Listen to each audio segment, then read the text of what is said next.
معزز دوستوں، آپ جانتے ہیں کہ ایک مسلمان پر اللہ کریم نے کچھ باتیں بالکل بنیادی طور پہ فرض کی ہیں، انہیں ارکان اسلام کہا جاتا ہے۔ جب انسان کلمہ طیبہ پڑھ لیتا ہے تو اللہ تعالیٰ فرماتا ہے یا ایھا الذین آمنوا ادخلوا فی السلم کافۃ، اے ایمان والو اسلام میں پورے داخل ہو جاؤ۔ یہ نہیں کہ بس کلمہ پڑھ لیا اب کام کرنے کی ضرورت نہیں ہے، نماز پڑھنے کی ضرورت نہیں ہے، آج فرض ہو گیا تو کرنے کی ضرورت نہیں ہے، زکات دینے کی ضرورت نہیں ہے۔ نہ، اسلام قبول کیا ہے تو پھر اسلام کی ہر بات کو ماننا پڑے گا، اور جو ارکان اسلام ہیں ان میں سب سے زیادہ جس رکن کی قرآن مجید کے اندر تاکید کی گئی ہے اور بار بار جس کو مسلسل بیان کیا گیا ہے وہ رکن ہے نماز کا۔ یعنی سینکڑوں بار قرآن مجید میں جس عمل کی تلقین کی گئی ہے، جس رکن کی حفاظت کا حکم دیا گیا ہے وہ رکن نماز ہے۔ اللہ تعالیٰ فرماتا ہے ان الصلاۃ تنہی عن الفحشاء والمنکر، بے شک نماز فحاشی اور برائی کے کاموں سے محفوظ رکھتی ہے، اسے ادا کرو۔ واقم الصلاۃ لذکری، میری یاد کو دل میں قائم رکھنے کے لیے نماز پڑھو۔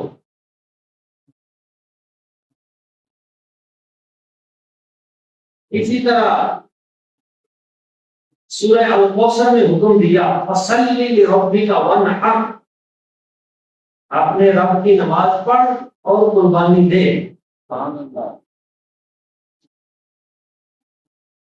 تو جس امر کی بے حد تلقین کی گئی ہے، آپ دیکھیں جہاد ہر بندے پہ ہر حال میں فرض نہیں ہے، اس کا ایک مخصوص دائرہ کار ہے۔ زکات ہر بندے پہ ہر حال میں فرض نہیں ہے، اس کا ایک مخصوص نصاب ہے اور ایک ٹائم پیریڈ ہے، اس کے بعد وہ فرض ہوتے ہیں اور سال میں ایک بار فرض ہوتے ہیں۔ حج ہر بندے پہ فرض نہیں ہے، ہر مسلمان پہ حج فرض نہیں ہے، اس کا ایک کرائٹیریا ہے، اس کے بعد جا کے وہ فرض ہوتی ہے۔ روزہ ہر بندے پہ فرض نہیں ہے، مسافر ہے اس کے لیے رخصت ہے، بیمار ہے اس کے لیے رخصت ہے بعد میں۔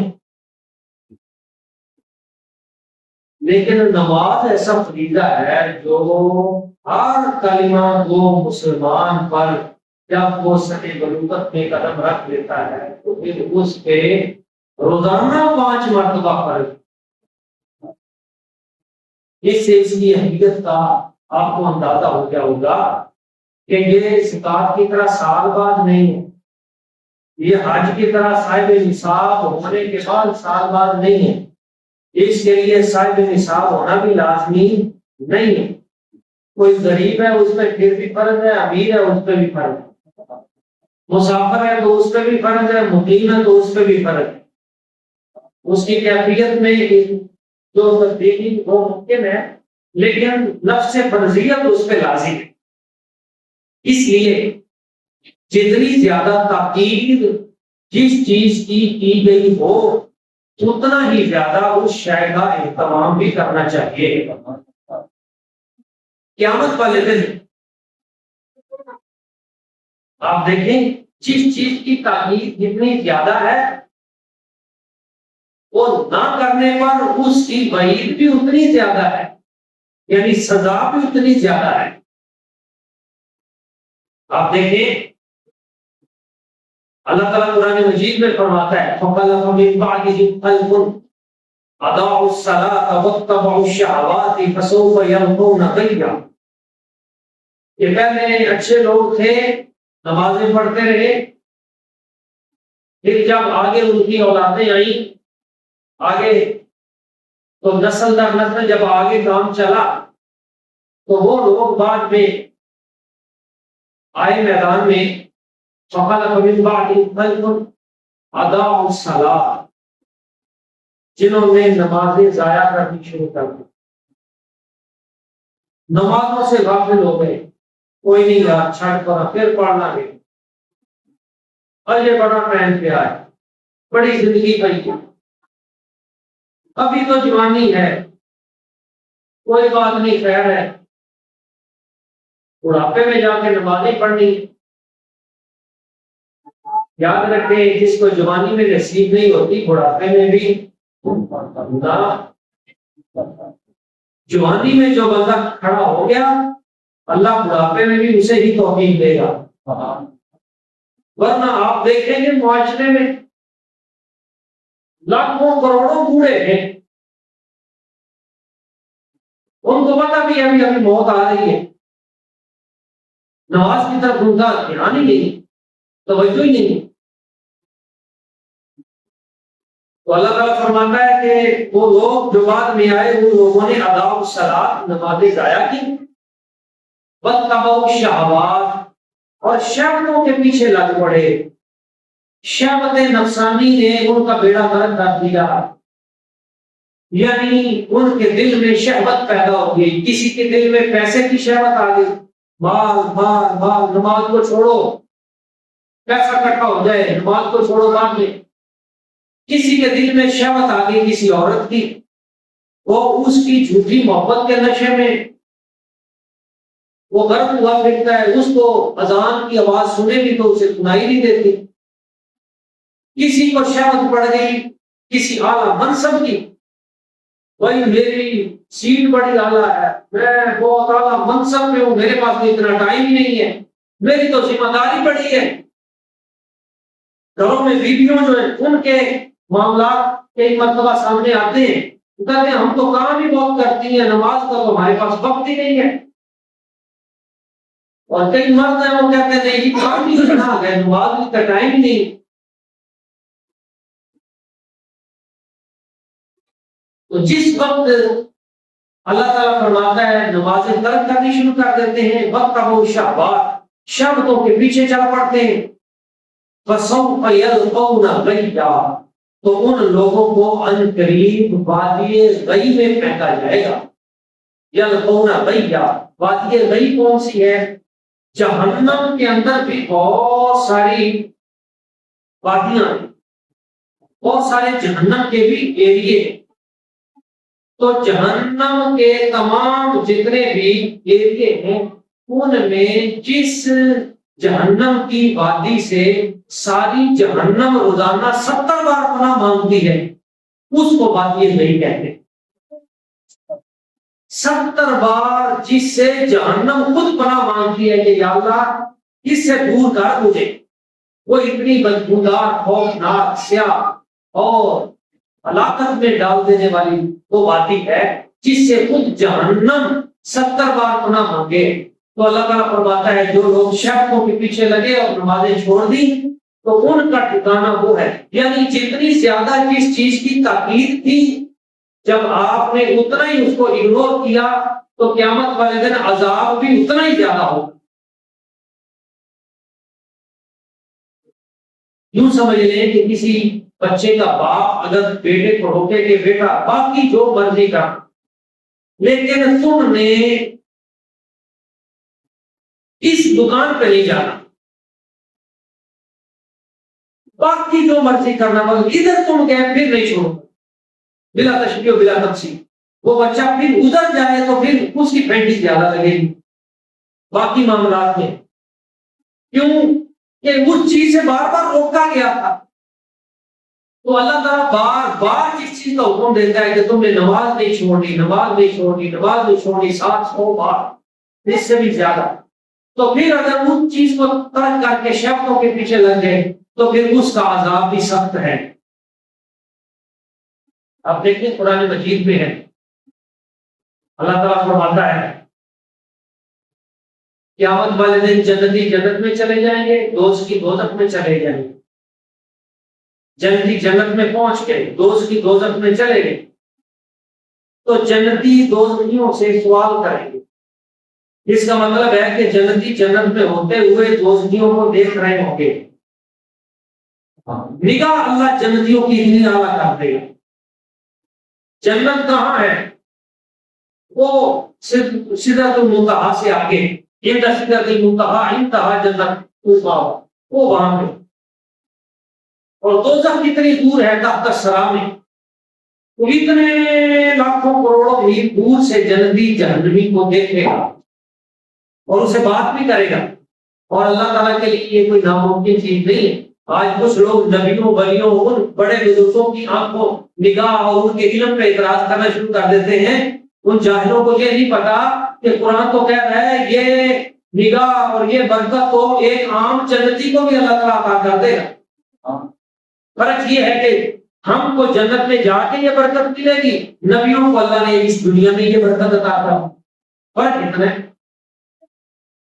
تو کتنی دور سے وہ جنتی دوزخیوں کو دیکھ کے سوال پوچھیں گے۔ اللہ تعالیٰ نے وہ سوال قرآن میں بیان کر دیا، دوزخیوں کا جواب بھی بیان کر دیا، بڑا دلچسپ مکالمہ ہے، سنیے۔ جنتی پوچھیں گے جہنمیوں سے ما سلککم فی سقر، یہ تمہیں آج میں کون سی چیز لے آئی؟ تم تو بڑے مہذب لوگ تھے، برادری والے تھے، خاندانی لوگ تھے، بڑے اونچے لوگ تھے، تم نے دوزخ میں کیسے، کون سی شے گھسیٹ کے لے آئی تمہیں دوزخ میں؟ تو دوزخی آگے سے کہیں گے 4 چیزیں ہمیں دوزخ میں لے آئی۔ قالوا لم نک من المصلین، پہلی شے جس نے ہمیں دوزخ میں ڈالا ان 4 چیزوں میں پہلی چیز قالوا لم نک من المصلین، ہم نماز نہیں پڑھتے تھے۔ دوزخ میں جانے کے اسباب میں پہلا سبب نماز کا نہ پڑھنا ہے۔ پہلی چیز ہم نماز نہیں پڑھتے تھے، قالوا لم نک من المصلین۔ دوسری چیز وَلَمْ نَكُ نُطْعِمُ الْمِسْكِينَ، ہم مسکین کو کھانا نہیں کھلاتے تھے۔ ہمارے دروازے پہ اگر کوئی بھوکا آ جاتا، کوئی لاچار غریب آ جاتا، کہتے ابا معاف کر، دفع ہو، ادھر آ گیا منہ کھا کے، اس کی تذلیل کرتے، اس کی توہین کرتے۔ تو یہ کسی سائل کو خالی واپس موڑنا، یہ بھی دوزخ میں جانے کا رستہ ہے۔ آپ کے پاس بالکل نہیں کوئی چیز دینے کے لیے،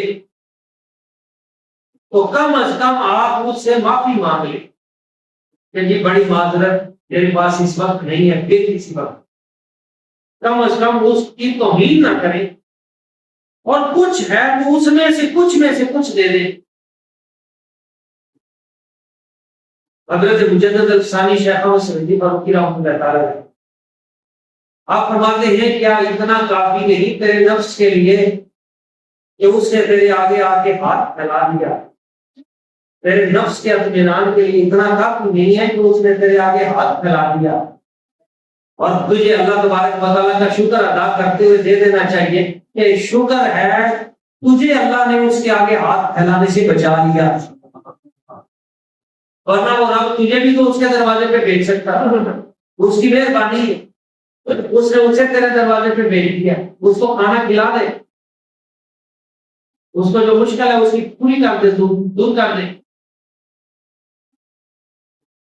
بلکہ ایک بڑا خوبصورت جملہ ہے آپ کا، دوسرے والے نے پوچھا حضور جو بندہ حقدار ہی نہیں ہے وہ اگر آ گیا تو پھر اس کو اگر کوئی دے دیا جائے تو پھر اس کا بھی اجر ملے گا؟ تو خالد صاحب فرماتے ہیں ہاں ملے گا۔ اس نے تو سمجھ میں نہیں آیا وہ کیسے، وہ تو بندہ حقدار ہی نہیں۔ تو فرمایا اس کا اجر تجھے اس لیے ملے گا کہ تو بھی اللہ کی بہت سی نعمتوں کا حقدار نہیں ہے۔ اللہ نے تجھ پہ جو نعمتیں بکھیری ہیں برسائی ہیں تو بھی تو ان کا حقدار نہیں تھا۔ تو جب تو نا حق کو دے دے گا کہ ٹھیک ہے حق نہیں بھی بنتا پر چلو میرے دروازے پہ آیا دے کے جائے کچھ نہ کچھ، تو نا حق کو بھی اگر دے دے گا تو رب کہے گا کہ یہ آگے بندہ دیکھ کے نہیں دیتا میری عطا سے دے دیتا ہے، تو بندو اے فرشتو اس کو بھی نہ دیکھو کہ یہ حقدار ہے یعنی تم اس پہ بھی رحمتوں کی برسات۔ تو اللہ تعالیٰ بھی اس میں اپنی نعمتیں نہیں روکتا، یہ اس کے اندر راز ہے۔ تو پہلی چیز جس کی وجہ سے قیامت والے دن دوزخی تڑپیں گے کہ ہم دوزخ میں گئے وہ نماز نہ پڑھنا ہے۔ دوسری چیز جس کی وجہ سے دوزخی پریشان ہوں گے وہ ہے کسی سائل کو خالی لوٹا دینا۔ اور تیسری چیز وَكُنَّا نُكَذِّبُ بِيَوْمِ الدِّينِ وَكُنَّا نَخُوضُ مَعَ الْخَائِضِينَ۔ تیسری چیز وہ کہیں گے کہ ہم اس وجہ سے دوزخ میں گئے وَكُنَّا نَخُوضُ مَعَ الْخَائِضِينَ کہ ہم ہر وقت کسی نہ کسی بحث میں پڑے رہتے تھے، بے تک کی لڑائی چھیڑ کے بیٹھے رہتے تھے۔ تو بلا وجہ مذہبی بحث میں مبتلا ہو جانا، ایک دوسرے کے اوپر کفر و شرک کے فتوے لگانے میں اپنی صلاحیتیں صرف کرنا، یا ایک دوسرے کے علم کو چیک کرنے کے لیے تنگ کرنا، یا بے تکے غیر مفید لا یعنی مباحث کے اندر اب وہ مذہبی ہو یا سیاسی ہو ان کے اندر اپنی صلاحیتیں صرف کر دینا اور ہر وقت ایک دوسرے پہ تبرہ کرنا، لڑائی کرنا، فتنے میں مبتلا رہنا اور ایک دوسرے کے بارے میں تنگ نظری اور اس میں مبتلا رہنا، یہ بھی بندے کو دوزخ میں لے جائے۔ کیونکہ جو بندہ زیادہ ان چکروں میں پڑتا ہے، ہر وقت چوک میں ایک مجلس میں ادھر ادھر بیٹھ کے ہر وقت ان چکروں میں نئی سے نئی جناب تحقیق کے نام پر لڑائیوں میں اور مباحثوں میں مناظروں میں، تو وہ خود بخود ہی توہین کا شکار ہو جاتا ہے، بے ادبی کا شکار ہو جاتا ہے، دوسروں کے بارے میں وہ نیگیٹو کمنٹ کرنے شروع کر دیتا ہے، غلط باتیں، اور اس طرح کا اس کو نفوذ کہتے ہیں عربی میں۔ تو جو اس طرح کی لایعنی باتوں میں اپنے آپ کو الجھا دیتے ہیں اور سیدھا سیدھا دین اس کو تسلیم نہیں کرتے، تو قیامت والے دن یہ اس طرح کی لڑائی بھی بندے کو دوزخ میں لے جائے۔ چوتھی چیز وَكُنَّا نُكَذِّبُ بِيَوْمِ الدِّينِ، دوزخی کہیں گے کہ چوتھی چیز یہ تھی کہ ہم ایک تو ہم نماز نہیں پڑھتے تھے، دوسرا ہم کسی کو کھانا نہیں کھلاتے تھے، تیسرا ہم فضول بحث میں پڑے رہتے تھے، فتنے میں فساد میں لگے رہتے تھے ہر وقت، اور چوتھی چیز ہمارا قیامت پہ یقین اٹھ گیا تھا۔ نُكَذِّبُ بِيَوْمِ الدِّينِ، قیامت کا کے دن کا انکار کر دیتے تھے، تو کوئی قیامت نہیں آنی، جو موج کا 4 دن کی چاندنی ہے وہ اس سے کیا فائدہ، کھا ڈبل روٹی کلنجی کا خوشی سے پوجا نہیں، یہ نہیں۔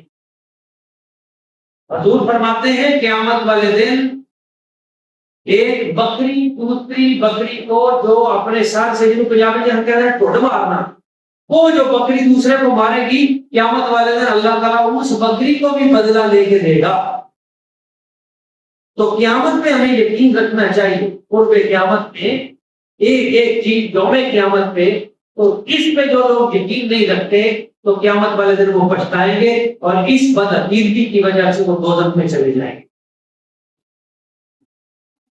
اور جو لوگ نماز پڑھیں گے، نماز کی پابندی کریں گے، نمازوں کا خیال رکھیں گے، ان کو کیا ملتا ہے؟ تو سرکار فرماتے ہیں جو شخص ادائیگی نماز کے لیے اپنے گھر سے چلتا ہے تو چلتے ہوئے ہر قدم پر اللہ تعالیٰ اس کا ایک گناہ مٹا دے۔ فرشتے اگر 100 قدم چل کے آئے تو 100 گناہ مٹ گئے اور 100 نیکیاں بڑھ گئی۔ ہر قدم پہ ایک نیکی بڑھتی جائے گی، ایک گناہ مٹتا جائے گا۔ اور پھر جب وہ مسجد میں آ جاتا ہے تو فرماتے ہیں اگر وہ مسجد میں ایک مٹھی کتنا پورا اٹھا کر مسجد سے باہر رکھ دیتا ہے تو اس کے اس عمل کی وجہ سے اللہ تعالیٰ اس کے لیے بخشش لازمی کر دیتا ہے،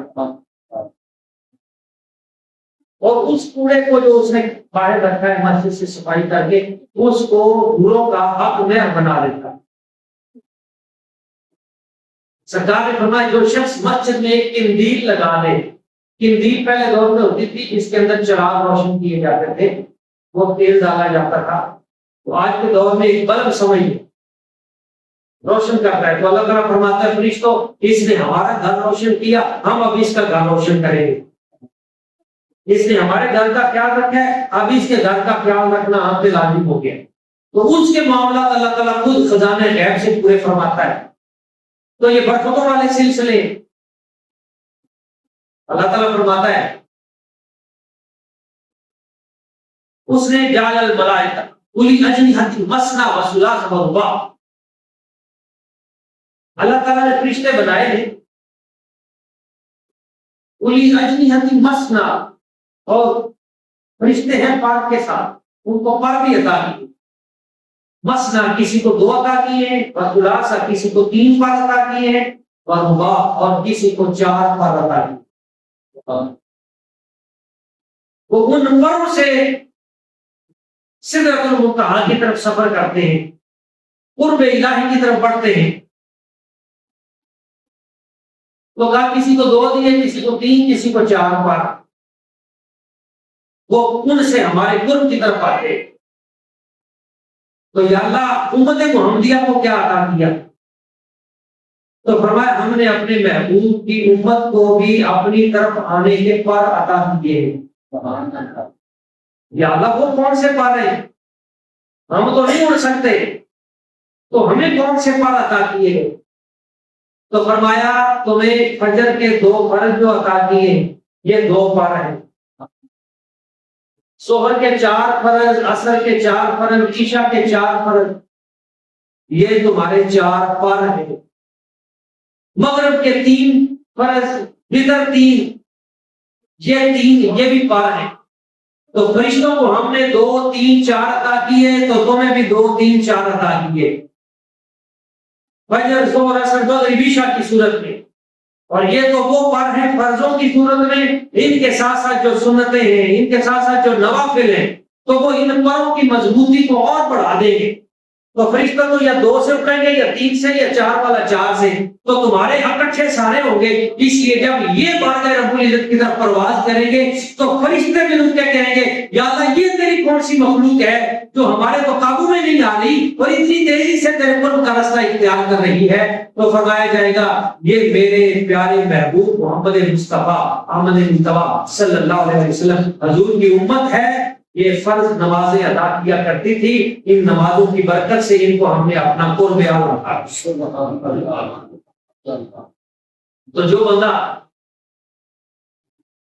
نماز کے قریب ہی نہیں جائے گا اس کو پر کہاں سے ملے؟ تو یاد رکھیں یہ بہت بڑی سعادت ہے، نماز پڑھنا بہت بڑی سعادت ہے۔ ان الصلاۃ تنہی عن الفحشاء والمنکر، یہ بہت ساری برائیوں سے، بہت ساری فحاشی کے کاموں سے یہ ایک نماز بچا دیتی ہے۔ تو سب سے پہلے ہم اپنی نمازوں کا خیال کریں اور اس کے ساتھ ساتھ اپنے اہل خانہ گھر والوں کو نماز کی تلقین کرتے رہیں، یہ اپنے آپ پہ لازم کریں، نہیں بھی پڑھتے پھر بھی کہیں، پھر نہیں پڑھتے پھر کہیں، تلقین کریں ذرا اچھے انداز، حکمت کے ساتھ، اچھے رویے کے ساتھ، خیر کے ساتھ تلقین کریں گے تو اس کا فائدہ بھی ہوگا۔ اور اپنے بچوں کے ساتھ، بچوں کو اپنے ساتھ اٹھائیں، ان کو وضو کروائیں، خود کریں، وہ خود کی طرف آنا شروع ہو جائیں گے۔ ان کو نماز کی بار بار اہمیت بتاتے رہیں اور انہیں بتائیں کہ بیٹا اللہ تعالیٰ نے ہمیں جو عروج عطا کیا ہے وہ نماز کے ذریعے ہے، جتنا بندہ رب کی بارگاہ میں جھکتا جاتا ہے اللہ تعالیٰ اسے اتنی بلندی عطا کرتا جاتا ہے۔ تو قیامت والے دن سب سے پہلے جو سوال ہوگا بندوں سے، سب سے پہلے وہ نماز ہی کے بارے میں کہ تیری نماز کی کیفیت کیا تھی، نماز پڑھتا تھا یا نہیں پڑھتا تھا؟ حدیث مبارکہ میں ہے، اس پہ میں بات ختم کرتا ہوں۔ سرکار نے فرمایا کہ ایک شخص جو ہے وہ جب قبر میں گیا تو فرشتوں نے اس کو ایک کوڑا مارا جس سے وہ 70 ہاتھ زمین میں دھنس گیا نیچے، اور سال ہر سال تک اس ایک کوڑے کی ضرب جو ہے اس کی تکلیف اس کے وجود میں جاری رہی۔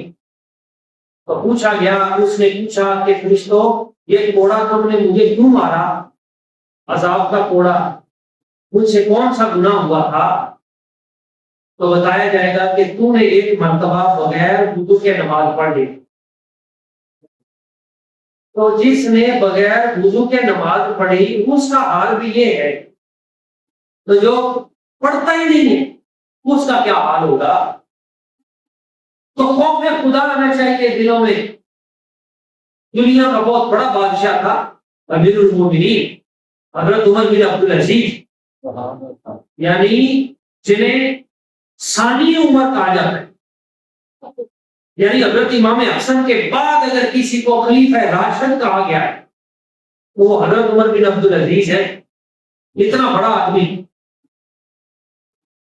تو وہ حضرت عمر بن عبدالعزیز، ان کی کنیز ایک دن ان کے پاس آئی اور آ کے کہنے لگی کہ میں نے خواب دیکھا ہے، اے بادشاہ وقت امیر المومنین، میں نے خواب میں دیکھا ہے کہ عبد الملک بن مروان پل صراط پار کر رہا ہے اور پل صراط سے گزرتے ہوئے وہ گر پڑتا ہے اور دوزخ کی آگ اس کو جلا کے پرزے پرزے راکھ کر دیتی۔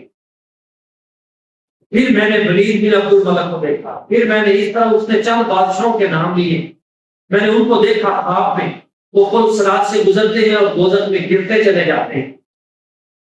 تو پھر کہا ہے امیر المومنین عمر بن عبدالعزیز، پھر میں نے آپ کو دیکھا۔ تو جس وقت یہ کہا نا تو حضرت عمر بن عبدالعزیز ان کی اسی وقت چیختے نکل گئے، ان پہ خوف خدا کی ایسی کیفیت تاری ہوئی، چیخیں مارتے ہوئے وہ کشت آ کے گرے۔ وہ بی بی کہنے لگی کہ حضور میں نے آپ کو دیکھا ہے کہ آپ کو صراط سے صحیح سلامت پار ہو گئے، خیر کے ساتھ گزر گئے ہیں۔ تو ان کا جسم کانپنے لگا اور تھوڑی دیر کے بعد آہستہ آہستہ رکا۔ تو لوگوں نے جب آ چیک کیا حضرت عمر بن عبدالعزیز کو، وہ وفات پا گئے، فوت ہو گئے تھے۔